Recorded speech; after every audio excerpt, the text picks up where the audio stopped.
दोस्तों, हमारे चैनल को सब्सक्राइब करने के लिए आप सब्सक्राइब के इस रेड बटन को ऐसे दबाएं और फिर सबसे पहले हमारी वीडियो प्राप्त करने के लिए इस बेल आइकन को ऐसे दबाएं। टॉपिक का नाम बताता हूं आपको। आज का जो हमारा टॉपिक है वो है व्यक्तित्व तथा समायोजन तथा समायोजन। तो आज का जो हमारा टॉपिक है वो ये है व्यक्तित्व तथा समायोजन। तो ये हमारा आज का टॉपिक है व्यक्तित्व तथा समायोजन, और हम इसमें थोड़ा सेटिंग कर लेते हैं, उसके बाद स्टार्ट करते हैं इसको करना हम थोड़ा सा। ये हमारा पर्सनालिटी शब्द से जनरेट हुआ है, पर्सनालिटी शब्द से जनरेट हुआ है हमारा ये। तो जो पर्सनालिटी शब्द है ये, और ये जो इसका हिंदी रूपांतरण है उसको बोलते हैं हम व्यक्तित्व। पर्सनालिटी को क्या बोलते हैं? व्यक्तित्व बोलते हैं। और जो ये पर्सनालिटी शब्द है ये हमारा लैटिन भाषा के एक शब्द से जनरेट हुआ है, और उस लैटिन भाषा के शब्द का क्या नाम है? उसका नाम है पर्सोना। पर्सोना शब्द से इसकी जनरेशन हुई है, पर्सोना शब्द से। तो जो ये पर्सोना शब्द है ये एक लैटिन लैंग्वेज का एक शब्द है, और इसका जो अर्थ होता है हिंदी में, इसका अर्थ होता है मास्क। मास्क, या हम कह सकते हैं मुखौटा। मास्क, या तो इसका अर्थ होता है मुखौटा, या फिर हम बोल सकते हैं इसको नकली चेहरा। नकली चेहरा। तो मैं थोड़ा इसके बारे में आपको बताऊं कि जो पहले होता था, जो पहले साइकोलॉजी से पहले की बात यदि हम करते हैं तो उसमें क्या क्या कुछ माना जाता था? ये माना जाता था कि जो पर्सनालिटी है वो व्यक्ति का जो शरीर है, उस शरीर को देख के ही क्या है ये मानते थे कि भाई किस प्रकार का उस व्यक्ति का शरीर का किस प्रकार की बनावट है, कैसा नहीं है। उसी की जो बेस थी, उसी के बेस पे यही बोला जाता था कि वो व्यक्ति है वो किस प्रकार का होगा उसका व्यक्तित्व। लेकिन जैसे साइकोलॉजी ने अपनी स्टार्ट की है, अपना जो नया जीवन स्टार्ट किया है, तो उसमें जो साइकोलॉजी और जो व्यक्तित्व है उसकी जो परिभाषाएं है वो और जन्म ले चुकी हैं। तो हम उन्हीं के बारे में आज थोड़ा सा डिस्कस करेंगे, और उन्हीं को हम डिटेल में जानने का प्रयत्न करेंगे। तो सबसे पहले जो हम हैं वो बात करते हैं कि व्यक्तित्व की विशेषताएं क्या होती है। व्यक्तित्व की विशेषताएं। व्यक्तित्व की विशेषताएं। तो व्यक्तित्व की क्या क्या विशेषताएं हैं, हम उनके बारे में स्टडी करेंगे। तो हम जैसे बात करते हैं पहली व्यक्तित्व की विशेषता की, तो जो फर्स्ट है हमारी, फर्स्ट इसके अंदर आती है। फर्स्ट की यदि हम बात करें तो फर्स्ट की हम बात करते हैं व्यक्तित्व जो है हमारा वो वंशानुक्रम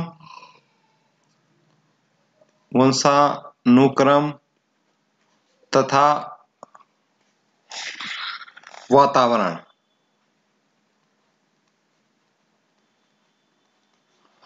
की संयुक्त देन है। कि संयुक्त देन, यानी हम व्यक्तित्व के बारे में कह सकते हैं कि जो हमारा व्यक्तित्व है वो जो वंशानुक्रम है और वातावरण है, उन दोनों की संयुक्त देन है। कि जो व्यक्तित्व हमारा है, व्यक्तित्व की जो नींव है वो वंशानुक्रम है, या इसका विकास वातावरण में होता है।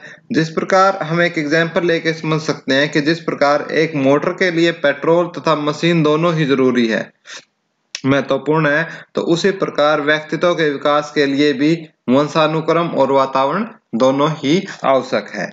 दूसरी विशेषता की तरफ हम मुंह करते हैं। दूसरी क्या विशेषता है?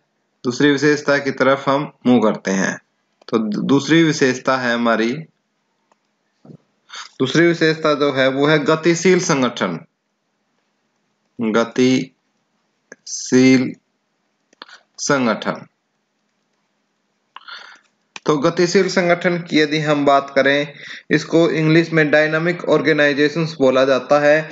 तो जो व्यक्ति तो एक संगठन होता है, ये बहुत सी इकाइयों से मिलकर बनता है। यह संगठन स्थिर न होकर गतिशील होता है। जो व्यक्ति की वृद्धि और विकास होती है, तो उसके शारीरिक और मनोवैज्ञानिक पहलू भी विकसित होते हैं तथा समय के साथ उनमें परिवर्तन भी होता है। तो ये सब आती है गतिशील संगठन में। नेक्स्ट हमारा तीसरा पॉइंट है, वो है मनोदैहिक। तीसरा पॉइंट हमारा मनोदैहिक। तीसरा पॉइंट जो हमारा वो है मनोदैहिक। तो जो मनोदैहिक है आपका, वो उसको हम इंग्लिश में बोलते हैं साइकोफिजिकल। यानी साइकोफिजिकल का क्या अर्थ है कि व्यक्तित्व में मानसिक तंत्रिका इकाइयों दोनों का महत्व होता है।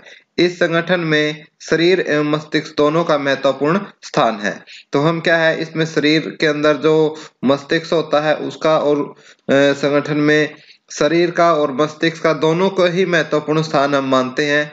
प्रत्येक क्रिया मनोदैहिक होती है। मस्तिष्क शरीर से अलग रहकर कार्य नहीं करता और न ही मस्तिष्क से स्वतंत्र होकर कार्य करता है। तो इन्हीं बातों को लेकर एडलर महोदय ने कहा है, काफी इंपॉर्टेंट है। एडलर ने क्या बोला है? एडलर ने बोला है कि व्यक्तित्व व्यक्ति के सभी गुणों का वह संबंध है जो जीवन को चलाने में सहायक है। नेक्स्ट हमारी जो फोर्थ है, इसके अंदर फोर्थ इसकी जो विशेषता है वो मैं आपको बता देता हूं। फोर्थ विशेषता इसके बारे में बताई गई है विशिष्ट। क्या बताई गई है? विशिष्ट। यानी इसको बोला गया है कि जो ये यूनिक होता है अपने आप में, जो इसकी कैरेक्टरिस्टिक्स होती हैं वो यूनिक होता है। एडलर महोदय ने लिखा है, एडलर ने ही इसके बारे में लिखते हुए पर्सनालिटी के बारे में बताया है कि प्रत्येक व्यक्ति का व्यवहार तथा व्यक्तित्व विशिष्ट होता है। कि कोई भी व्यक्ति होता है उसका अपना अलग विशिष्ट होता है। जैसे आप हो, हम हैं, सबका अलग है। नेक्स्ट की तरफ हम मूव करते हैं, फिफ्थ की तरफ। तो जो फिफ्थ है वो है परिवर्तनशीलता। परिवर्तनशीलता। परिवर्तनशीलता।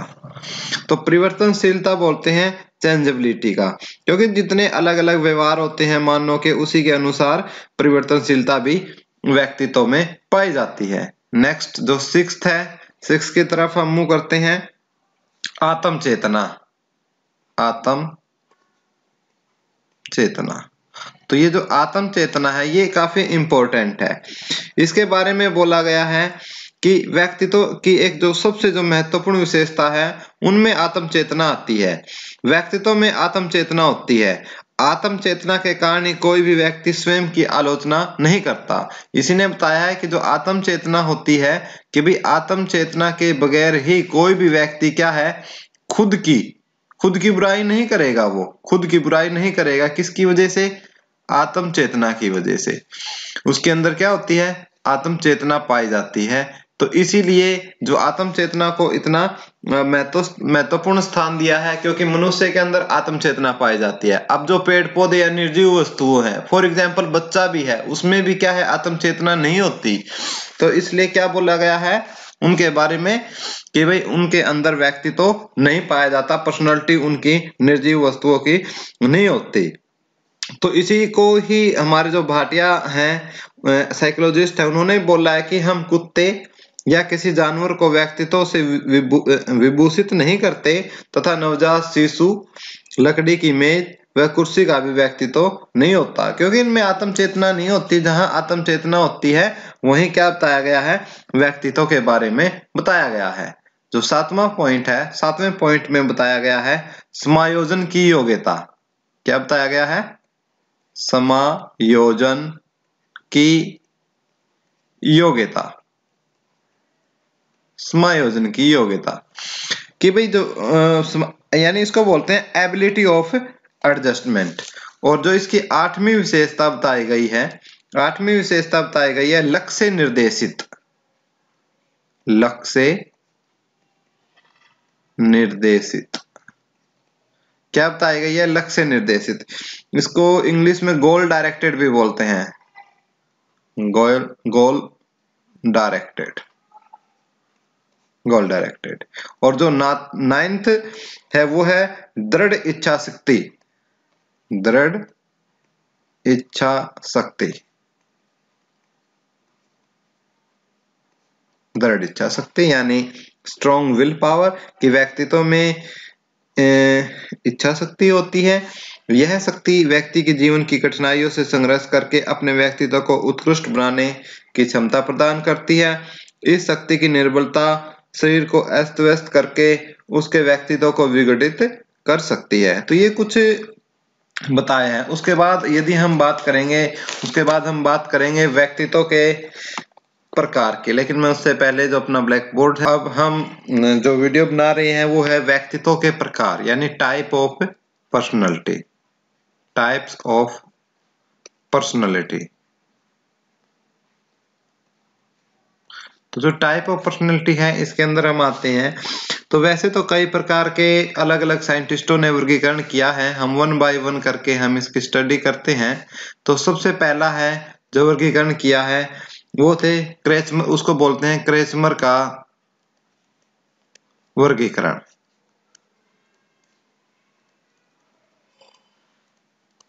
इसको बोलते हैं क्रेचमर का वर्गीकरण। तो जो क्रेचमर का वर्गीकरण है इसके अंदर जो बताया गया है, मैं वही पॉइंट्स आपको क्लियर करूंगा कि जो क्रेचमर थे एक जर्मन, कहाँ के थे क्रेचमर? जर्मन के थे। सबसे पहली बात जर्मन, ठीक है। और कब इन्होंने की? 1925 में। क्रेचमर ने कब की? 1925 में। तो ये जर्मन मनोचिकित्सक थे और इन्होंने जो व्यक्तित्व को किसके आधार पर? शारीरिक रचना के आधार पर। शारीरिक रचना के आधार पर, यानी क्रेचमर थे एक जर्मन साइकोलॉजिस्ट थे, मनोचिकित्सक थे। तो इन्होंने 1925 में जो पर्सनालिटी की जो टाइप है, व्यक्तित्व का जो वर्गीकरण है वो शारीरिक रचना यानी फिजिकल कॉन्स्टिट्यूशंस के आधार पर वर्गीकरण किया। और इन्होंने इसकी कितनी टाइप बताई? 4 टाइप बताई, जिनमें से पहली टाइप है एस्थेनिक। पहली टाइप है आपकी एस्थेनिक। एस्थेनिक, इसको आप हिंदी में भी सेम ऐसे ही लिखा जाएगा, एस्थेनिक लिख लेना। तो एस्थेनिक के बारे में इन्होंने क्या बताया मैं आपको बता देता हूं, आप अपने नोट्स बना सकते हैं। मैं जैसे बोलता रहूंगा आप वैसे ही नोट्स बनाते रहेंगे। कि एस्थेनिक प्रकार के व्यक्ति दुबले, पतले और नाजुक होते हैं। किस प्रकार के होते हैं? दुबले होते हैं, पतले होते हैं, नाजुक होते हैं। आप अपनी लैंग्वेज में भी इनको लिख सकते हो। नेक्स्ट बात है इनके बारे में दूसरी, इनके कंधे छोटे होते हैं और सीना पतला होता है। और जो इनका शरीर होता है वो कोमल होता है। और उनके अंग लंबे और पतले होते हैं, इनमें शक्ति की कमी होती है। और सबसे अहम बात ये क्या है कि जब भी इनको मौका लगता है एस्थेनिक टाइप को, ये दूसरों की आलोचना करते रहते हैं, लेकिन खुद की आलोचना ये पसंद नहीं करते। और इनके बारे में सबसे जो इम्पोर्टेंट बात है जो आपको एग्जाम में अक्सर पूछी जाती है, ये किस प्रकार के होते हैं? तो ये निराशावादी होते हैं। किस प्रकार के होते हैं? निराशावादी। इसको बोलते हैं आपका पेसिमिस्टिक, निराशावादी। नेक्स्ट है दूसरी टाइप के कौन से बताए हैं क्रेचमर ने? एथलेटिक। दूसरे बताए हैं एथलेटिक। एथलेटिक दूसरे बताए हैं एथलेटिक। तो एथलेटिक के बारे में बताया है कि एथलेटिक प्रकार के व्यक्तियों की मांसपेशियां मजबूत और शरीर बलिष्ठ होता है। उनके कंधे चौड़े और हाथ लंबे होते हैं। उनमें सभी शारीरिक अंग लंबे व मजबूत होते हैं और इनका शरीर जो है वो आकर्षण का केंद्र होता है सभी के लिए। और ये सबसे बड़ी बात है जो इसमें आपको याद करनी है, ये आपके दृढ़ निश्चयी और आशावादी होते हैं। दृढ़ निश्चयी और आशावादी। और ये किस प्रकार के थे? निराशावादी। ठीक है। नेक्स्ट है जो हमारा नेक्स्ट की तरफ जो तीसरी विशेषता बताई गई है, तीसरी जो बताया है वर्गीकरण करते हुए, वो बताया है पिकनिक। तीसरा बताया गया है पिकनिक, यानी जो पिकनिक के अंदर बताया गया है कि पिकनिक प्रकार के व्यक्तियों का जो शरीर होता है वो गोल, मोटा व छोटा होता है। वे तंदुरुस्त तथा बलिष्ठ होते हैं। उनका सीना व कंधा गोल होते हैं। उनकी गर्दन छोटी तथा मोटी होती है। उनका चेहरा भरा हुआ होता है। वो आराम पसंद व लोकप्रिय होते हैं। वो आराम पसंद और लोकप्रिय होते हैं। और जो जो फोर्थ वर्गीकरण करते हुए जो चौथा पॉइंट बताया गया है उनको बोला गया है डिप्लेस्टिक, यानी DYSPLASTIC।